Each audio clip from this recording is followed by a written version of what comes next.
vamos lá. Então, a primeira coisa que Vygotsky vai afirmar é que no início da instrução, então já dá para ver que para Vygotsky já tem a questão do ensino, né, muito forte, né? No início da instrução, as funções psíquicas ainda não concluíram seu processo de desenvolvimento. Aqui ele já começa a fazer a crítica a Piaget, né? Porque ele vai falar, olha, quando eu ensino alguém, né, as funções relativas àquela aprendizagem não estão concluídas. Portanto, não se pode esperar seu desenvolvimento para dar início ao processo de ensino e aprendizagem. Então, no texto que eu chamei de complementar, ele vai trazer algumas experiências ali, né, que ele fez, outras que ele vai reproduzir ou vai só relatar de outros estudiosos, de seus colaboradores, mas ele chega à primeira conclusão, de que no processo de ensino, as funções relativas, né, àquelas atividades, ainda não concluíram o seu desenvolvimento, né? Na verdade, elas estão só no início. Então, esse é um grande aspecto que difere, né, Vygotsky de Piaget. Eu não sei como que existem pessoas que conseguem unir esses dois teóricos, né?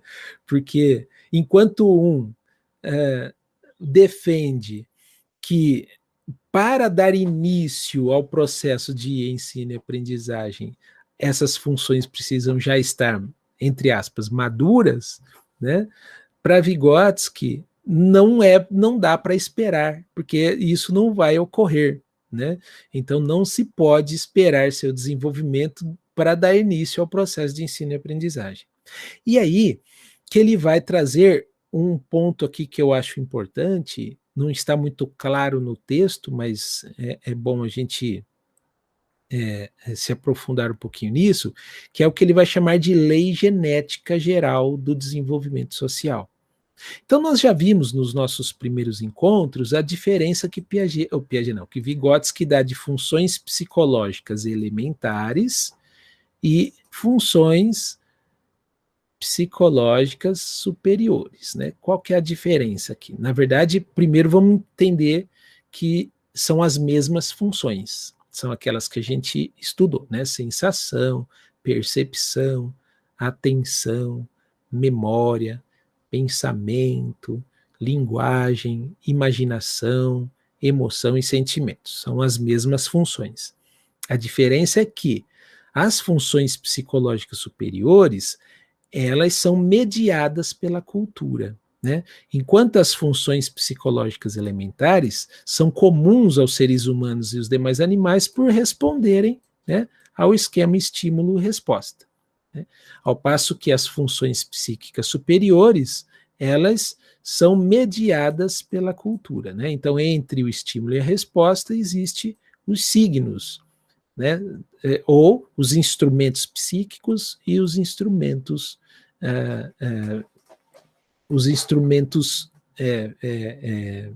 técnicos, né? São as ferramentas ou signos. Bom, então, as funções psicológicas superiores, elas diferem-se das elementares nesse sentido, de que elas não são funções instintivas, não são funções diretas, são indiretas, são mediadas, né? Por isso que as funções superiores, elas possibilitam o autodomínio da conduta e, em última instância, possibilita o desenvolvimento da consciência.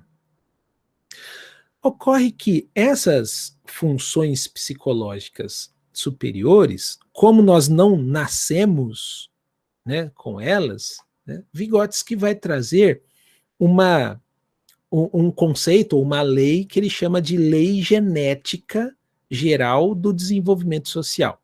Então vamos ver o que é isso.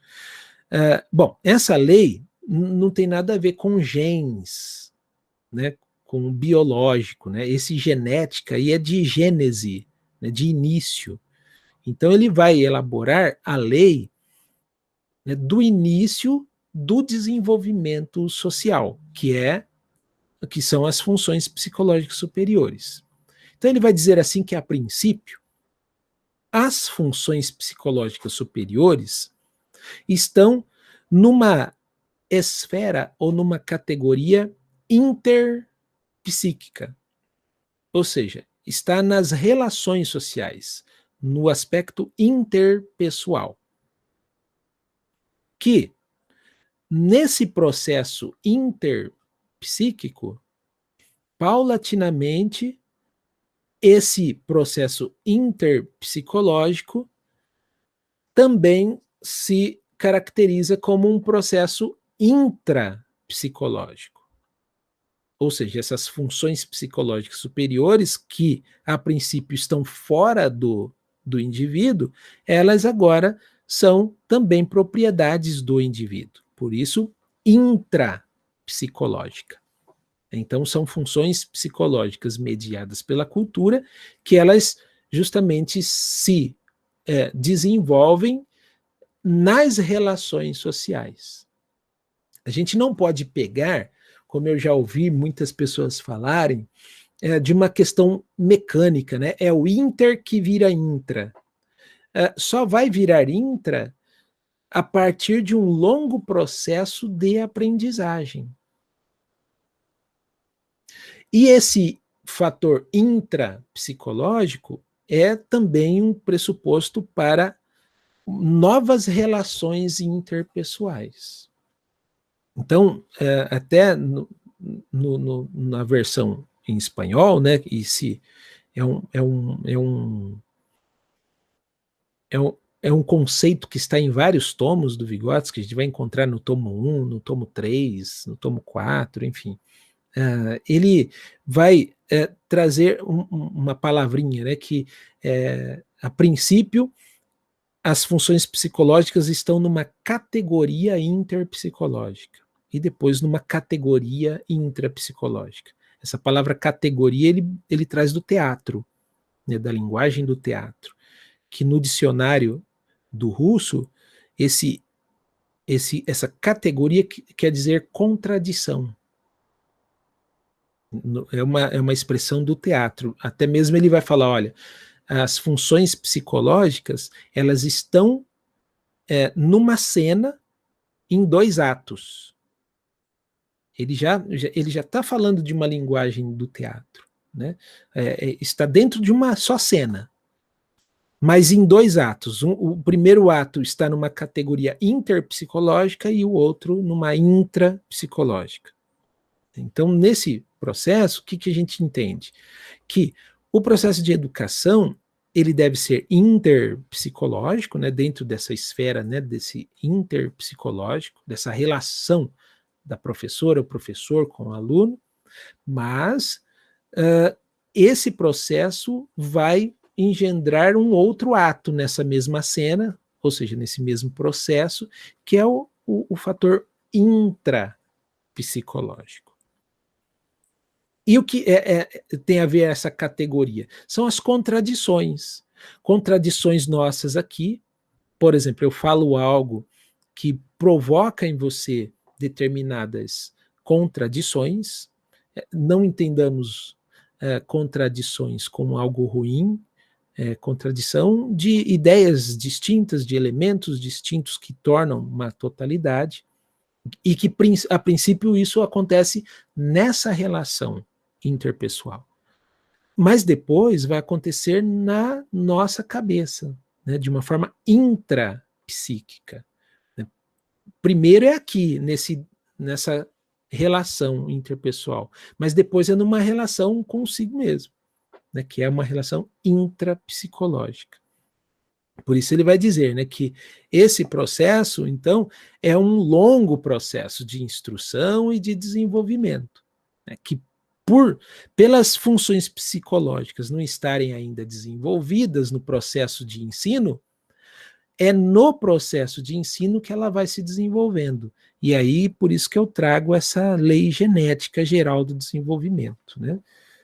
No nosso texto, o texto base, porque no texto complementar está em vários locais, né? Mas no texto básico, Está lá na página 114, no segundo parágrafo, diz assim, olha, sabemos por uma grande quantidade de pesquisas, aqui no momento apenas podemos aludir, que o desenvolvimento das funções psicointelectuais superiores na criança, dessas funções especificamente humanas, quer dizer, das funções psicológicas superiores, né, formadas no decurso da história do gênero humano, é um processo absolutamente único.